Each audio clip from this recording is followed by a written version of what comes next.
Hello दोस्तों। हर हर महादेव। तो आइए दोस्तों, आज की इस वीडियो में हम जानेंगे कि महादेव को देवों के देव महादेव क्यों कहा जाता है।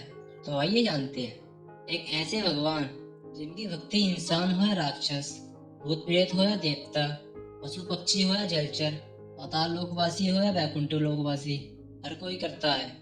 देव अधिदेव महादेव ही एकमात्र ऐसे भगवान हैं जिनकी भक्ति हर जगह हुई, और जब तक दुनिया कायम है तब तक भगवान शिव जी की महिमा गाई जाती रहेगी। शिव पुराण कथा के अनुसार शिव जी एकमात्र ऐसे भगवान हैं जो शीघ्र प्रसन्न होकर अपने भक्तों को मनचाहा वर दे देते हैं। वे सिर्फ अपने भक्तों का कल्याण करना चाहते हैं। वे ये नहीं देखते कि उनकी भक्ति करने वाला इंसान है या राक्षस, भूत प्रेत है या फिर किसी और योनि का जीव है। शिव को प्रसन्न करना सबसे आसान है। शिव जी की महिमा अपरंपार है। शिवलिंग पर मात्र जल चढ़ाकर या बेलपत्र अर्पित करके भी शिव जी को प्रसन्न किया जा सकता है। इसके लिए किसी विशेष पूजन विधि की आवश्यकता नहीं है।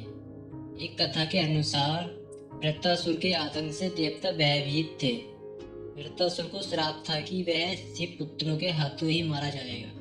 इसलिए पार्वती के साथ शिव जी का विवाह कराने के लिए सभी देवता चिंतित और उत्सुक थे, क्योंकि भगवान शिव जी समाधि में थे और जब तक समाधि से उठ नहीं जाते विवाह कैसे होता।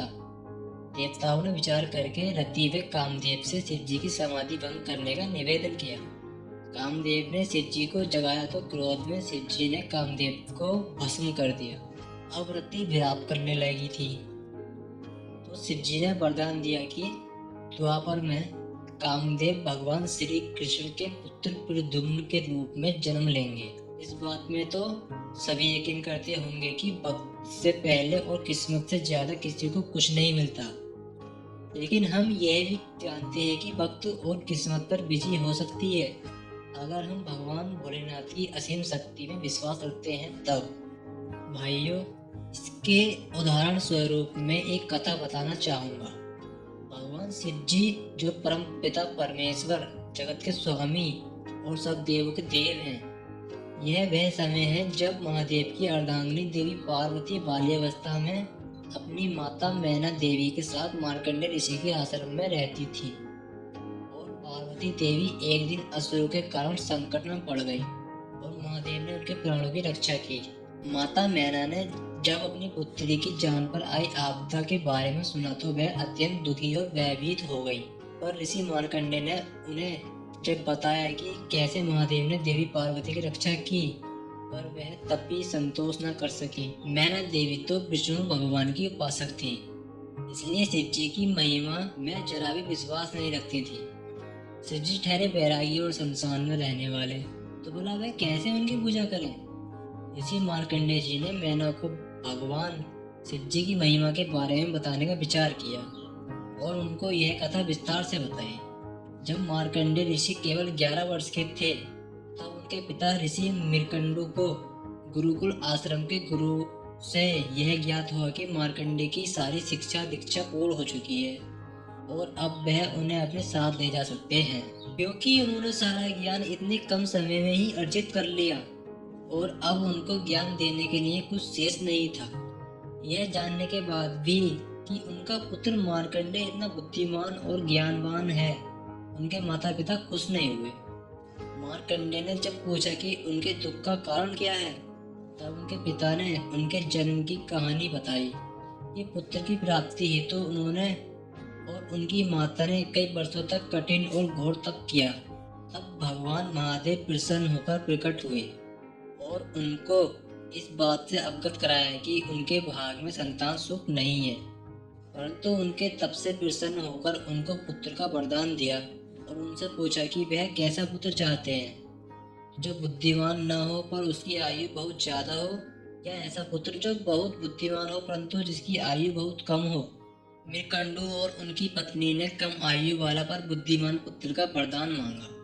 महादेव जी ने उनको बताया कि यह पुत्र केवल 12 वर्ष तक ही जीवित रहेगा।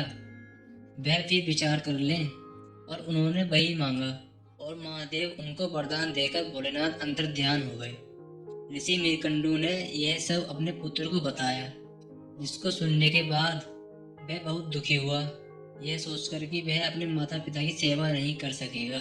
परंतु बालक मार्कंडे ने उसी समय यह निर्णय किया कि वह अपनी मृत्यु पर विजय प्राप्त करेंगे और भगवान शिव जी की पूजा से ही यह हासिल करेंगे। बालक मार्कंडे 11 वर्ष की आयु में वन को चले गए। लगभग 1 वर्ष के कठिन तप के दौरान उन्होंने एक नए मंत्र की रचना की जो मृत्यु पर विजय प्राप्त कर सके। वह है ओम त्र्यंबकम यजामहे सुगंधि पुष्टिवर्धनम उर्वारुकमिव बंधनात् मृत्युर्मुक्षीमामृतात्। जब बालक मार्कंडे 12 वर्ष के हुए तब यमराज उनके सामने प्राण हरण के लिए प्रकट हो गए। बालक मार्कंडे ने यमराज को बहुत समझाया और याचना की कि वे उनके प्राण बख्श दे, परंतु यमराज ने एक न सुनी और वह यमपास के साथ उनके पीछे भागे। बालक मार्कंडे भागते भागते वन में एक शिवलिंग तक पहुंचे, जिसे देखकर वह उनसे लिपट गए और भगवान शिव जी का मंत्र बोलने लगे, जिसकी रचना उन्होंने स्वयं की थी। यमराज ने बालक मार्कंडे की तरफ फिर से अपना यमपास फेंका, परंतु शिव जी तभी प्रकट हुए और उनका यमपास अपने त्रिशूल से काट दिया। बालक मार्कंडे शिव जी के चरणों में याचना करने लगे कि वह उनको प्राणों का वरदान दे, परंतु महादेव ने उनको कहा कि उन्होंने ही यह वरदान उनके माता पिता को दिया था। इस पर बालक मार्कंडे कहते हैं कि यह वरदान तो उनके माता पिता के लिए था, न कि उनके लिए। यह सुनकर महादेव बालक मार्कंडे से अत्यंत प्रसन्न होते हैं और उनको जीवन का वरदान देते हैं। भगवान भोलेनाथ यमराज को आदेश देते हैं कि वह इस बालक के प्राण ना ले। भक्तों, भक्ति में बहुत शक्ति है। ऐसा क्या नहीं है इस संसार में जो भोलेनाथ की भक्ति से प्राप्त ना किया जा सके। भगवान भोलेनाथ के पावन सोमवार की पावन सुप्रभात आप सभी को मंगलमय हो।